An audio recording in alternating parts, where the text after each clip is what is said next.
আজি আপনি বেটিয়েদি কোকৰাঝাৰত আহিছে কি ক'ব আজি ভিজিট কৰি কি ক'ব আমার জোনাল কমিটি বিটিএডি আর আমার কোকরাঝার ডিস্ট্রিক্ট কমিটি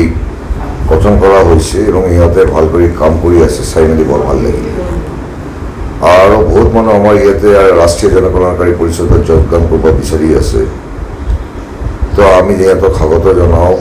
যে সরকারের গঠনমূলক কামত আমি যাতে তেখেতক সহযোগিতা করব পাৰোঁ আমি তেখেতক আগবঢ়াই লৈ যাব পাৰোঁ তেখেতৰ কামত যাতে ৰূপায়ণ কৰিব পাৰোঁ এই ব্যাপাৰত আমাৰ সম্পূৰ্ণ সহযোগিতা আমাৰ সাপোৰ্ট আমাৰ আছে অসমৰ ডেভেলপমেন্টেৰ কাৰণে অসমৰ যিকোনো ধরনের প্রোগ্রেস প্রসপারিটির কারণে আমার রাষ্ট্রীয় জনকল্যাণকারী অঙ্গীকারবদ্ধ এবং আমি দায়বদ্ধ our mission is to serve our motherland Assam and nation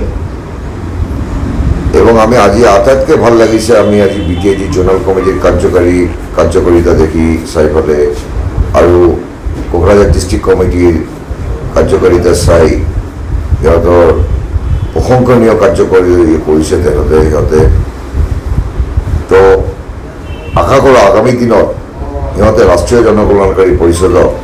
আৰু শক্তিশালী আৰু গঠনমূলক কামত সিহঁতে কি বুলি কয় অংশগ্ৰহণ কৰিব ঠিক আছে কমিটি আছে সিহঁতকো আমি এটা মেছেজ দিব বিচাৰোঁ